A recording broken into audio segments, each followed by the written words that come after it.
ஆரோக்கியமும் அறுசுவையும் சங்கமிக்கும் மாபெரும் FMCG எக்ஸ்போ அண்ட் ஃபுட் பஜார் 2025 நாள் டிசம்பர் 26, 27 மற்றும் 28 தேதிகளில். இடம் சென்னை ட்ரேட் சென்டர், நந்தபாக்கம். அனைவரும் வருக, அனுமதி இலவசம்.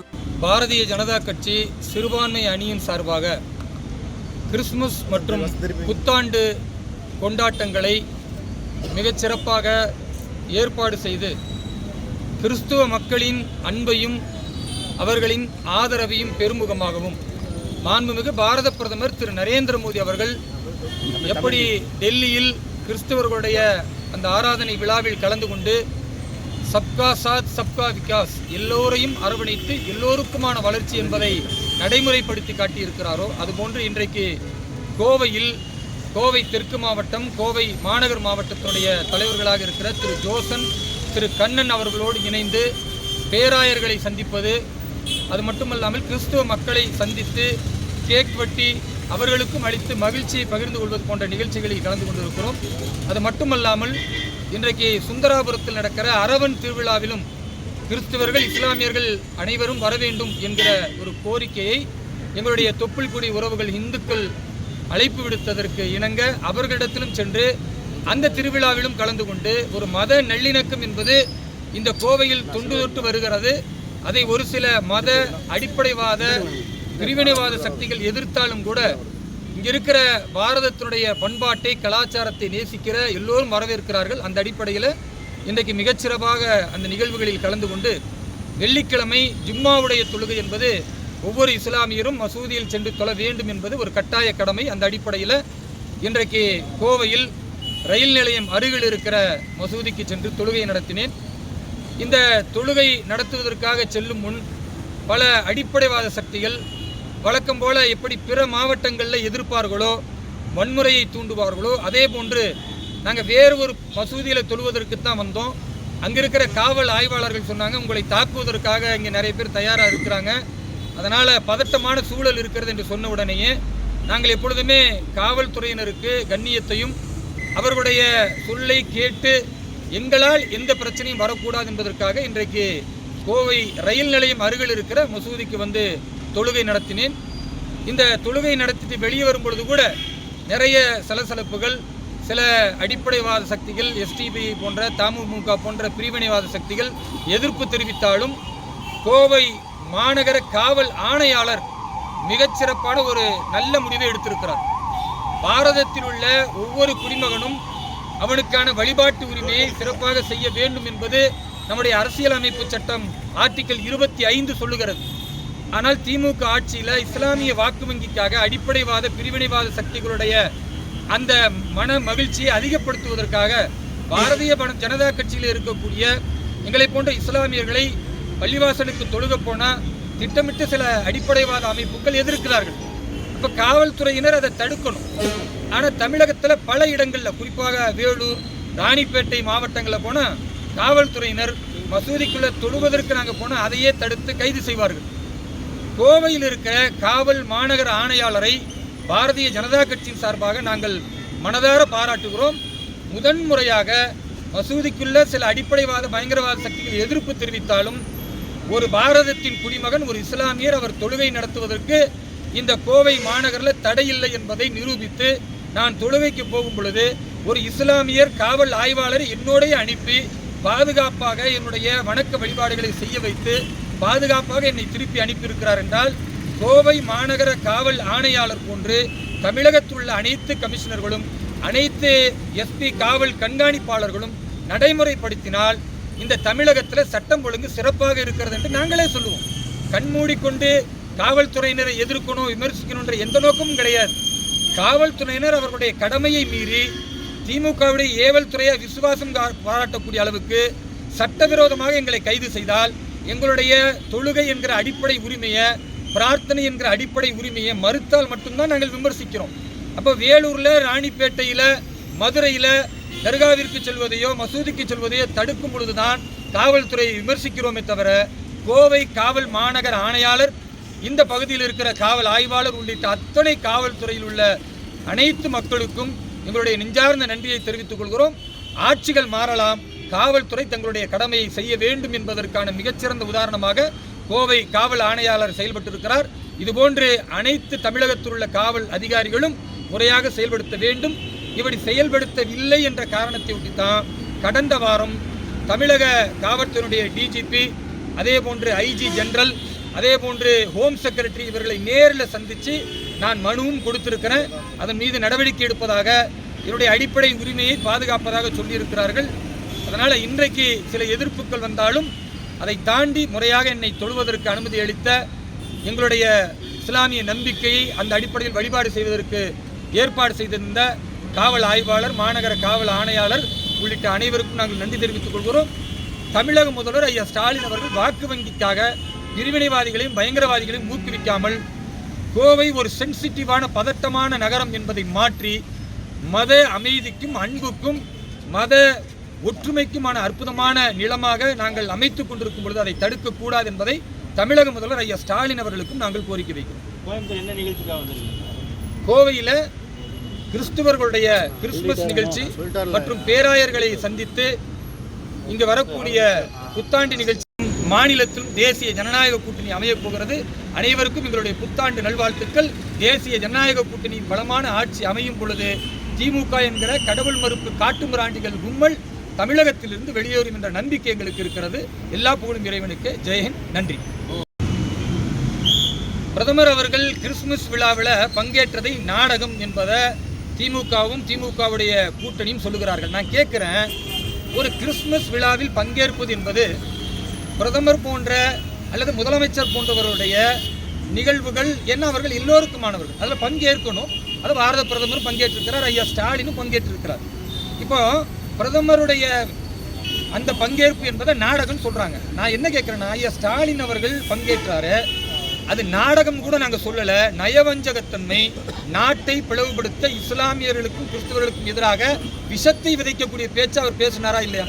மாண்புமிகு பாரத பிரதமர் திரு நரேந்திர மோடி அவர்கள் அந்த கிறிஸ்தவர்களுடைய கிறிஸ்துமஸ் நிகழ்ச்சியில் கலந்துக்கிட்டு ஆராதனையில் பங்கு பெற்று பிறகு அந்த மக்களோடு பேசும் பொழுது பாரதத்துடைய வளர்ச்சி குறித்து பேசினார். 11வது இடத்துல காங்கிரஸ் வளர்ச்சியில் வைத்திருந்தது, நாங்கள் 4வது இடத்திற்கு முன்னேற்றி இருக்கிறோம். 25 கோடி ஏழை மக்களை அந்த ஏழை அடித்தட்டு மக்களிலிருந்து மீட்டு இருக்கிறோம். இன்றைக்கு நாடு உள்கட்டமைப்பில் முன்னேறி இருக்கிறதுன்னு வளர்ச்சியை பற்றி பேசுறாரு. ஆனால் ஐயா ஸ்டாலின் என்ன பேசினாரு? கிறிஸ்தவர்களை வைத்துக்கொண்டு, சிறுபான்மை மக்களே உங்களை அச்சுறுத்துகிறார்கள், மத்திய அரசும் பாஜகவும் சங்க பரிவார கூட்டமும் உங்களை மிகப்பெரிய அளவிற்கு ஆபத்துக்கு உள்ளாக்குகிறது. அதே போன்று சிஏ என்ற ஒரு சட்டத்தை கொண்டு வந்தார்கள், நாங்கள் தான் அதை எதிர்த்தோம்னு கூமுட்டத்தனமாக பேசுறாரு. சிஏவில் யாருக்கு ஆபத்து? கிறிஸ்துவ மக்கள்கிட்ட போய் சொல்றாரு, சிஏ வந்துச்சு, மத்திய அரசு கொண்டு வந்தாங்க, அதை நாங்கள் எதிர்த்துட்டோன்னு. ஐயா ஸ்டாலின் அவர்களே, இந்த மண்ணில் கிறிஸ்தவர்கள் ஒரு குடிமகனான அந்தஸ்து வேணும் என்பதற்காக பாகிஸ்தானில், பங்களாதேஷில், ஆப்கானிஸ்தானிலிருந்து விரட்டி அடிக்கப்பட்ட அந்த கிறிஸ்தவர்களுக்கு குடியுரிமை தரக்கூடிய சட்டம் தான் சிஏஏ. அதை நாங்கள் தடுத்தோன்னு சொல்லி கிறிஸ்தவர்கள்ட்டே போய் பேசுகிறாருன்னா, அப்போ இவர் எவ்வளவு அரசியல் புரிதல் இல்லாமல் எழுதி கொடுக்குற துண்டு சீட்டில் உள்ளதை அப்படியே பேசுகிறாரு. கிறிஸ்துவர்களுக்கு எதிராக கிறிஸ்துமஸ் நிகழ்ச்சியில் பேசுறது எவ்வளவு மோசமான செயல் என்பதை ஐயா ஸ்டாலின் புரிந்து கொள்ளணும். 2வது, அவருடைய மகன் திரு உதயநிதி ஸ்டாலின் பேசுகிறார், நாங்கள் சங்கிகளை எதிர்க்கிறோம், நான் கிறிஸ்துவன் அப்படின்னு சொல்றாரு. அப்போ திரு உதயநிதி ஸ்டாலின் கிறிஸ்தவர்களுக்கு மத்தியில் தன்னை கிறிஸ்துவன் என்று அடையாளப்படுத்தினா அவருடைய சர்டிஃபிகேட்லேயே இந்துன்னு இருக்கணும். இந்துன்னு இருக்கிற அவருடைய சர்டிஃபிகேட்டை கிழிச்சு எரிஞ்சுட்டு தன்னை கிறிஸ்துவனாக அடையாளப்படுத்திக் கொள்ள வேண்டியதானே? அவர் மனைவி கிறிஸ்துவராக இருக்காருன்னு இவரும் கிறிஸ்துவர் தானே, சர்டிஃபிகேட் படி மாற்ற வேண்டியது தானே? அப்போ போலி நாடகத்தை, தேவையற்ற அச்சுறுத்தலை இஸ்லாமியர்களுக்கும் கிறிஸ்துவ மக்களுக்கும் எதிராக அவர் திசை திருப்புகிறாரே தவிர, கிறிஸ்துமஸ் நிகழ்ச்சியில் மத விரோதத்தை, இஸ்லாமிய கிறிஸ்துவ மக்களுக்கு மத்தியில் அச்சுறுத்தலை ஏற்படுத்துகிறாரே தவிர தமிழக முதல்வர் நல்லிணக்கத்தை பேசலை.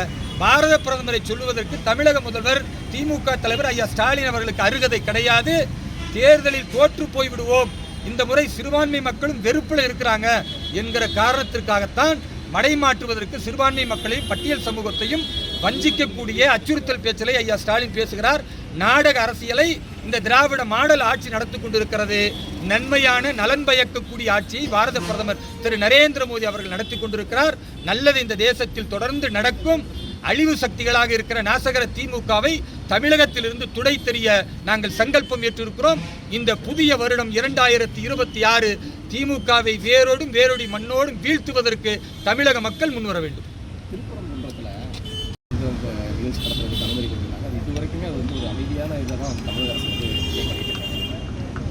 திருப்பரங்குன்றத்தில் தீபத்தூணில் தீபம் ஏற்ற வேண்டும் என்கிற இந்துக்களுடைய உரிமைகளை நீதிமன்றம் அனுமதித்து தீபம் ஏற்றலாம் என்று சொன்ன பிறகு கூட காவல்துறை தடுக்கிறது. காவல்துறை தடுத்ததோடு மட்டுமல்லாமல் அங்கே இருக்கிற தர்கா கமிட்டியை தூண்டிவிட்டு தர்கா கமிட்டியும் என்ன சொல்கிறது, அந்த தீபத்தூண் எங்களுக்குன்னு சொல்லுது.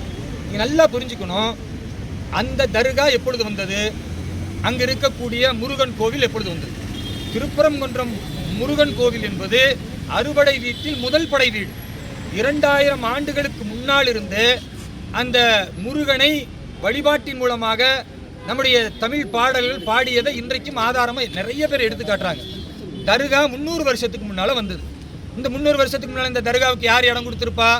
நம்முடைய மாமன் மச்சான்களா அண்ணன் தம்பிகளா இருக்கிற இந்து மக்கள் தான் அந்த தர்காவிற்கு அன்னைக்கு இடம் கொடுத்தாங்க.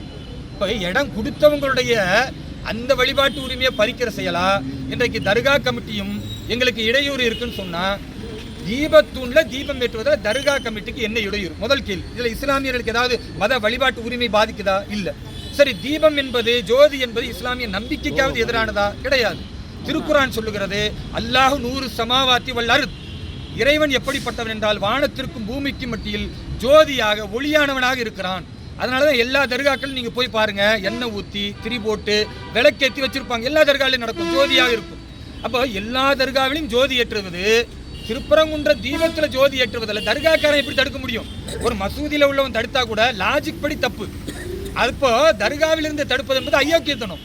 அதை செய்கிறார்கள் என்றால் ஐயா ஸ்டாலினுடைய தூண்டுதல் இல்லாமல் வேற என்ன நடந்துற போகுது? ரெண்டாவது, இந்த தர்காவில் இப்படி போய் தடுக்கிறாங்களே, ஹிந்துக்களுடைய இந்த வழிபாட்டு உரிமையை எங்களுதுன்னு சொல்கிறாங்களே, இதுதானே அயோத்தியில் நடந்துச்சு. பாபர் என்கிற ஆப்கானிஸ்தானிலிருந்து படையெடுத்து வந்த அந்த அயோக்கியன் இஸ்லாமிய மக்கள் ஒருபுறமோ இந்துக்கள் ஒருபுறமோ இல்லாமல் ஒற்றுமையாக இருக்கிற நேரத்தில் மதத்தின் பெயரில் அவர்களை பிரித்து அங்கே இருக்கிற ஸ்ரீராமருடைய கோவிலை இடித்து அவருடைய தளபதியாக இருக்கிற மீர்பாகியை வச்சு ஒரு பிரம்மாண்டமான பாபர் மசூதின்னு ஒன்று கட்டினான். உங்கள் எல்லாருக்கும் தெரியும், அந்த பாபர் மசூதியை பார்த்துருக்கீங்க. 5000 பேர் தொழுகலாம். பாபர் வந்த காலத்தில் அயோத்தியில் 50 பேர் கூட இஸ்லாமியர் இருந்திருக்க மாட்டாங்க. ஆனால் 5000 பேருக்கு கட்டுறதுக்கு இது என்ன வசதி, என்ன தேவை இருந்தது? அப்போ இந்துக்களை மிரட்டுறதுக்கும் உங்கள் வழிபாட்டு தளத்தை இடிச்சுட்டு நாங்கள் ஆணவத்தோடு கெட்டிருக்கோன்ற ஆப்கானிஸ்தானில் இந்த வெறியும் கட்டினோம். ஆனால் இந்த பாரத மண்ணில் பிறந்த இஸ்லாமியர்கள் நாங்கள் நல்லிணத்தை விரும்புகிறோம். எங்களுக்கு பாபர் மசூதியை போன்று 100 மசூதி கட்டிக்கொள்ளலாம். அது பாபர் பேர் தேவையில்லை. நாங்கள் உயிரை விட மேலாக மதிக்கக்கூடிய முகமது நபி ஸல்லல்லாஹு அலைஹி வஸல்லம் அவர்கள் பெயரில் கட்டலாம். ஆனால் இன்னைக்கு மேற்கு வங்கத்தில் எந்த திமுக மம்தா பானர்ஜியை தூக்கி பிடிக்கிறதோ, எந்த ஐயா ஸ்டாலின் நாங்களும் மம்தாவும் சகோதர சகோதரின்னு சொல்கிறாரோ, அந்த மேற்கு வங்கத்தில் பாபர் மசூதின்னு ஒருத்தன் கெட்டுறான். அதுவும் மம்தா பானர்ஜி கிட்ட எம்எல்ஏவாக ஜெயிச்ச அந்த சட்டமன்ற உறுப்பினர் ஒரு இஸ்லாமியன் கெட்டுறான்னா, அப்போ இது தேவையில்லாமல் மீண்டும் மத கலவரத்தை உருவாக்குறது. இதுதான் அங்கே மேற்கு வங்கத்திலும் நடக்கிறது, அதுதான் தமிழகத்திலும் தூண்டப்படுகிறது. நாங்கள் என்ன சொல்கிறோம், மசூதி கட்டுவதாக இருந்தால் நபிகள் நாயகத்தின் பெயரில் மசூதி கட்டுங்க. நபிகள் நாயகத்தின் பெயரை தாண்டி இறைவன் பெயரில் மசூதி கட்டுங்க. அது என்ன பாபர் ஆப்கானிஸ்தான்லேருந்து வந்தவனுக்கு இங்கே என்ன உரிமை இருக்கிறது? இந்த மண்ணில் பிறக்கிற அப்துல் கலாம் ஐயா பேரை வச்சு கூட நீங்கள் ஒரு மசூதி கட்டிட்டு போங்க. இந்த மண்ணிற்காக தியாகம் செய்த அஷ்ஃபக்குல்லா கானுடைய அந்த பெயரை வச்சு நீங்கள் ஒரு மசூதி கட்டிட்டு போங்க. அப்போ திட்டமிட்டு மசூதி கட்டுவதற்கு கூட மீண்டும் பாபருடைய பெயரை பயன்படுத்துவது அயோக்கியத்தனம். பாபர் என்று சொல்லக்கூடியவன் இந்த மண்ணுக்கு உரியவன் கிடையாது. வழிபாட்டு முறை எதிர்த்தவன், இந்துக்களுடைய வழிபாட்டு தலங்களை உடைத்தவன். அப்படிப்பட்டவர்களுக்கு இங்கே அடையாளம் கிடையாது. ஆனால் அதையெல்லாம் செய்ததுனால தான் ஒரு கட்டத்தில் இந்து எழுச்சி வெறுப்பின் உச்சத்தின் அடிப்படையில் போனதுனால அங்கே பாபர் மசூதி இடிக்கப்பட்டது. ஆனாலும் பாரதிய ஜனதா கட்சியும் மாண்புமிகு பாரத பிரதமர் திரு நரேந்திர மோடி அவர்களும் சட்டத்தின் அடிப்படையில் நாங்கள் இடத்தை மீட்டெடுப்போம். இன்றைக்கு மீட்டெடுக்கப்பட்டு ஸ்ரீராமருடைய கோவில் கட்டப்பட்டிருக்கிறது, தர்மக்குடி ஏற்றப்பட்டிருக்கிறது. அதே போன்று திருப்பரங்குன்றத்திலும் பாரதிய ஜனதா கட்சி சட்டத்தின் அடிப்படையில் வெற்றி பெறுவோம். தீபத்தூணில் தீபத்தை ஏற்றுவோம். அதை தர்கா கமிட்டி தடுத்தாலும் அல்ல அப்படி தடுப்பதற்கு ஐயா ஸ்டாலின் தூண்டுதல் கொடுத்தாலும் இஸ்லாமிய பயங்கரவாதிகளின் பக்கம் திமுக ஆட்சி நிற்குமேயானால் இஸ்லாமியர்கள் தேசியவாதத்தின் பக்கம், தேசிய நீரோட்டத்தின் பக்கம் நிற்பார்கள். ஏனென்றால் இந்த சுதந்திர இந்தியாவில் ஒவ்வொரு உயிர்களையும் பலி கொடுத்ததில் இந்துக்களுக்கு நிகராக இஸ்லாமியர்கள் இருந்திருக்கிறார்கள்.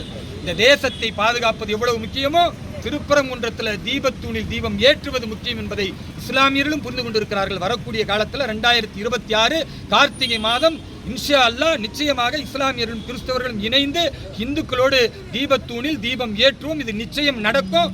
திமுகவை வீழ்த்துவது என்பதுதான் எங்களுடைய மிக முக்கியமான கடமை. அதற்காக ஒன்றுபட்டு அத்துணை கட்சிகளும் ஒன்றிணைந்து வர வேண்டும் என்பதை நாங்கள் கோரிக்கையாக வைக்கிறோம். நன்றி. நடிகர் விஜய் அவர்களுடைய அரசியல், அவர் கவுன்சிலர் சீட்டு கூட இது வரைக்கும் ஜெயிக்கல. அவர் தன்னை முதலமைச்சர் என்கிற அளவுக்கு ஒரு பெருசா பிம்பப்படுத்தி கொண்டிருக்கிறார். ஒவ்வொரு நடிகர்கள் அந்த மாதிரி முதன்முறையாக வரும்போது, கமலஹாசன் கூட இங்கே வரும்பொழுது அப்படி தான் சொன்னார். ஐயா ஸ்டாலின் அவருடைய அந்த வீடியோ ஓடிக்கொண்டிருக்கும் ஒரு தொலைக்காட்சியில் இவர் கையில் வந்து அந்த டார்ச் லைட் வச்சுருந்துருப்பார். தூக்கி அடிப்பார், டிவியில் டம்முன்னு உடையும். அப்படியே ரொம்ப வெறுப்பாக ஸ்டாலின் அவர்களுக்கு எதிராக பேசுவார். நான் தான் முதலமைச்சர்னு சொன்னார் அவரும். அவருக்கு பின்னால் ஒரு கூட்டம் போச்சு. ஆனால் தேர்தல் முடிவுகள் என்ன ஆச்சு? டெபாசிட் இல்லாமல் ஐயா கமலஹாசன் உள்ளிட்டு அவர் கட்சியிலேருந்து அத்தனை பேருமே வீணாக போனாங்க. பிறகு எல்லாரும் போய் எங்கே சேர்ந்தாங்க? திமுக கட்சியில் சேர்ந்தாங்க. பிறகு ஐயா கமலஹாசன் அவர்களே இன்றைக்கு திமுகவோடு ஒன்றிணைந்து ஒரு எம்பி சீட்டுக்கு பலியாகி போயிட்டார். அதே மாதிரி திரு விஜய் அவர்கள் பலியாகிவிடக்கூடாது. அவர் தேசத்தின் மீது அக்கறை இருந்தால், தமிழகத்தின் மீது அக்கறை இருந்தால், வாக்குகளை பிரிக்கிற வேலையை அவர் பார்க்காமல் வாக்குகள் ஒன்று சேர வேண்டும், திமுகவை வீழ்த்த வேண்டும் என்று நினைத்தால் அவர் தேசிய ஜனநாயக கூட்டணி பக்கம் வர வேண்டும். இது எங்களுடைய கோரிக்கை அல்ல, அவருக்கு நாங்கள் சொல்லக்கூடிய அறிவுரை. இந்த அறிவுரையை அவர் கேட்க மறுத்தால், ஆணவத்தோடு இருப்பாரேயானால், கமலஹாசனுக்கு ஏற்பட்ட முடிவை விட ரொம்ப பரிதாபகரமான முடிவு திரு விஜய்க்கு ஏற்படும் என்பதை நாங்கள் சொல்லிக்கொண்டு, தேசம் மாநிலம் இது இரண்டும் ஒன்றுபட்டு முன்னேற வேண்டும் என்றால் விஜய் நல்ல முடிவு எடுக்க வேண்டும். எடுப்பார் என்ற நம்பிக்கை இருக்கிறது. எடுக்காவிட்டாலும் இழப்பு அவருக்குத்தான். இன்றைய தேதியில் தேர்தல் வந்தால் கூட தேசிய ஜனநாயக கூட்டணி 180 இடங்களில் வெல்லும் என்று அனைத்து கருத்தியலாளர்களும் சொல்லிக் கொண்டிருக்கிறார்கள். தர்மம் வெல்லும், உண்மை ஜெயிக்கும் என்கிற அந்த உத்வேகத்தோடு நாங்கள் பணி செய்கிறோம். நன்றி.